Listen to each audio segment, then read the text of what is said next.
जमीयत उलमा हिंद सिर्फ एक दीनी तंजीम ही नहीं बल्कि समाज की तस्कीनों, जालिमों के खिलाफ आवाज़ उठाने, मुल्क की तामीर और तरक्की में इसका किरदार नहायत ही अहम रहा। मुल्क की आज़ादी से लेकर अभी तक जो कारनामे जमीयत उलमा हिंद ने अंजाम दिए वह कोई ढकी छुपी बात नहीं। बेकसूर लोगों की रिहाई में जमीयत उलमा हिंद की जो मुस्बत कोशिश है उससे सभी लोग वाकिफ़ हैं। जमीयत उलमा हिंद कलकत्ता और जकरिया स्ट्रीट शाह की जानिब से कलकत्ता के मोहम्मद जान हाई सेकेंडरी स्कूल में कैरियर काउंसलिंग का एहतमाम किया गया, जिसमें मगरबी बंगाल सिविल सर्विस के ऑफिसर नासिर शादाब, शकील अशरफ, अवैस असलम, नूर आलम आजमी, मोहम्मद कलीम, मोहम्मद सऊद वगैरह ने तलबा को मुख्तलिफ कोर्स के मुतालिक रहनुमाई की। साथ ही साथ 10th और 12th के बाद क्या पढ़ना है और कौन सा कोर्स सीखना है ये सब बातें बताई गई।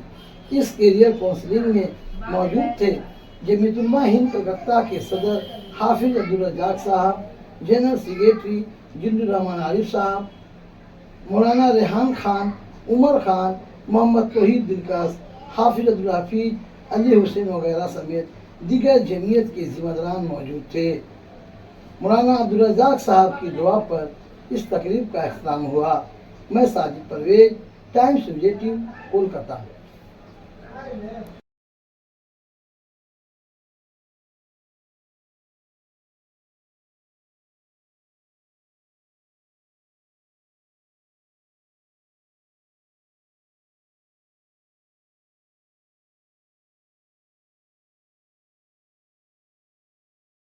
एडमिशन फॉर्म होता है वो खुल जाता है।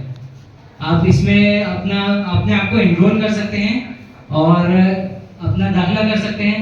आप इसके एग्जाम के लिए अपेयर कर सकते हैं। पहली बात ये हो गई। और कॉमन लॉ एंट्रेंस टेस्ट जो होता है वो जो कि 3 साल का हमारे बीच में मौजूद है शारिक अहमद साहब। ये देखिए शारिक लफ्ज शारिक आप समझते नहीं है, ये तारीकी को चीर के जो रोशनी पैदा करे उसका नाम मफहूम है शारिक। शारिक अहमद हमारे बीच मौजूद है। बिला चलते हैं UPSC union public service commission जो आईएएस का इम्तहान होता है, इंडियन एडमिनिस्ट्रेटिव सर्विस का इम्तहान होता है। उन लोगों के दिल में ख्याल हुआ कि नहीं अब बहुत यहाँ पे इंसान वतन से दूर होता है, रिश्तेदारों से दूर। मैथमेटिक्स पढ़े, लिटरेचर पढ़े, उर्दू है, साइंस है, किसी पर आप अपने आप से बात करने कीजिए। न आपका का सुनिए, न टीचर का सुनिए, न समाज का सुनिए, किसी का सुनिए। खुद अपने आप से पहले आप देखिए कि अगर आप मैथ्स में कमजोर है हर की साइंस मत कीजिए। तो फिर उन्होंने यहाँ इम्तहान दे करके 5वीं मरतबा में, 4 मरतबा वो फेल हुई, 5वीं मरतबा में इंडियन पुलिस सर्विस ज्वाइन किया। और इस दौरान वो कहती हैं कि मेरा 5 मरतबा पेट का ऑपरेशन हुआ, 5 मरतबा। उसके बावजूद इंडियन पुलिस सर्विस ज्वाइन किए और इंडियन पुलिस सर्विस ज्वाइन करने के बाद रनिंग का बिजली के चमकने से अंधेरे नहीं जाते। आपके सामने जनाब सऊद आलम साहब और तालियों से इनका इस्तेमाल कीजिए।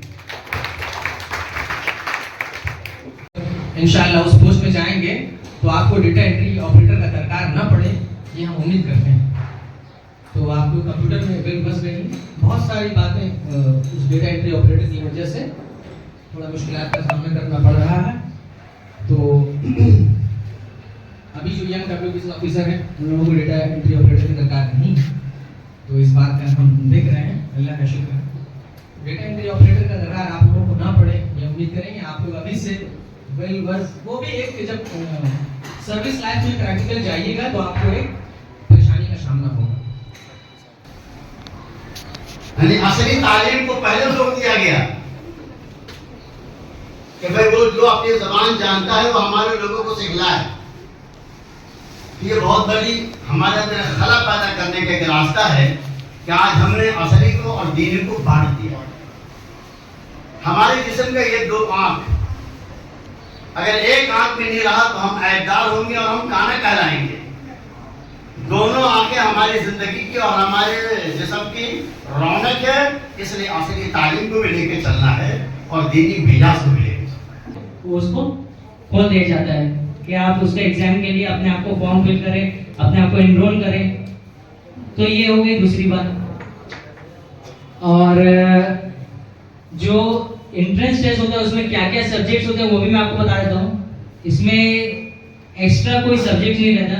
सोशियोलॉजी, पॉलिटिकल साइंस जैसे आर्ट्स के स्पेसिफिक सब्जेक्ट नहीं रहते, हालांकि ये BA LLB होता है, मगर इसमें आपको शुरू में पॉलिटिकल साइंस और सोशियोलॉजी सब्जेक्ट्स नहीं रहते। आपको जो आप 11-12 में पढ़ कर आए हैं सिर्फ वही सब्जेक्ट्स रहते हैं।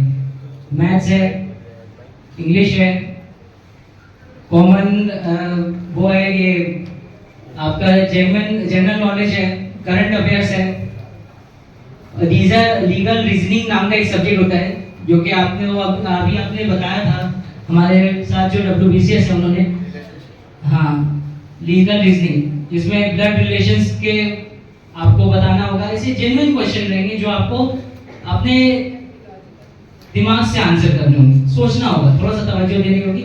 इंशाल्लाह उस पोस्ट में जाएंगे तो आपको डेटा एंट्री ऑपरेटर का दरकार न पड़े, ये हम उम्मीद करते हैं। तो आपको कंप्यूटर में वेल बस गई बहुत सारी बातें उस डेटा एंट्री ऑपरेटर की वजह से थोड़ा मुश्किलात का सामना करना पड़ रहा है। तो अभी जो यंग WBCS ऑफिसर हैं उन लोगों को डेटा एंट्री ऑपरेटर की दरकार नहीं, तो इस बात का हम देख रहे हैं, अल्लाह का शुक्र है। डेटा एंट्री ऑपरेटर का दरकार आप लोगों को ना पड़े, ये उम्मीद करेंगे। आप लोग अभी से वेल बस, वो भी एक जब सर्विस लाइफ में प्रैक्टिकल जाइएगा तो आपको एक परेशानी का सामना होगा, ठीक है।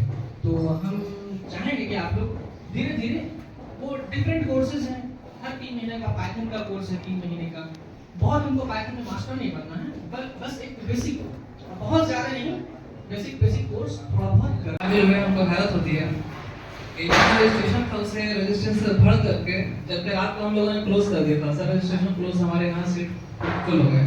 सुबह में भी कई लोग आए कि नहीं मेरा नाम यहाँ लिखना है, तो इससे समझ में आता है कि आप लोग बहुत अपने कैरियर से संजीदा हैं और बहुत अच्छी बात है।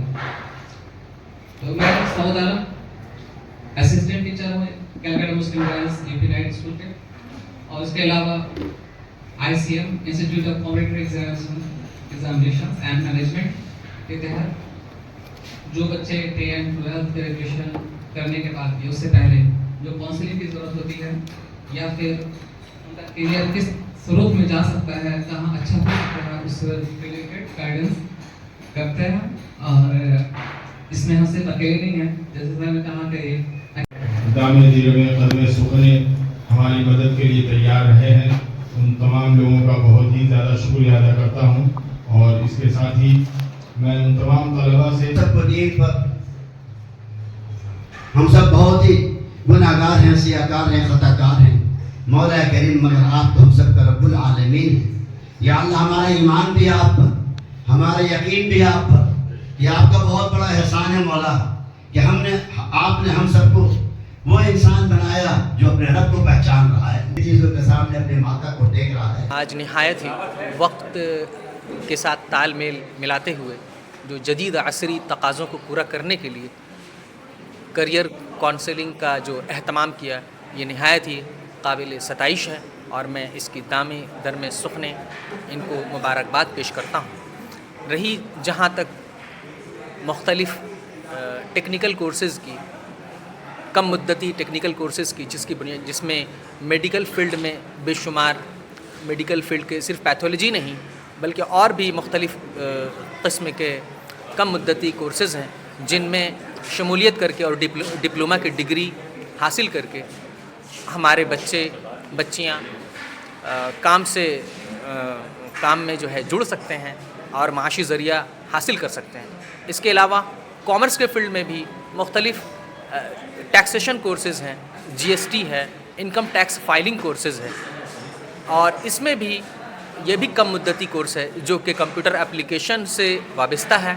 इसमें भी हमारे बच्चियाँ तालिब इल्म जो ग्रेजुएशन कर रहे हैं या जो क्लास 12 पास आउट हैं वो भी इन कोर्सेज़ को करने के बाद माशी खसूसियात से सैर हासिल अपनी मसरूफियत बना सकते हैं।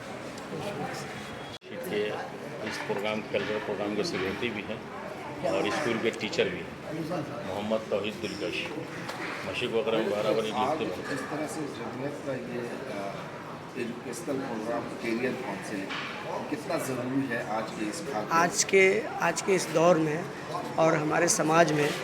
इस तरह के प्रोग्राम हर 2 महीने या 3 महीने पे अगर किया जाए तो बच्चों में एक रुझान पैदा होगा कि कौन से शोबे में मुझे ज़िंदगी को लेकर के जाना है। इस तरह का प्रोग्राम जमीयत कर रही है, जमीयत का बहुत बहुत शुक्रिया है और वेलकम करते हैं हम तमाम लोगों को जो आए हैं इसमें। और इस तरह के प्रोग्राम को हम आइंदा भी ले जाने की कोशिश करेंगे।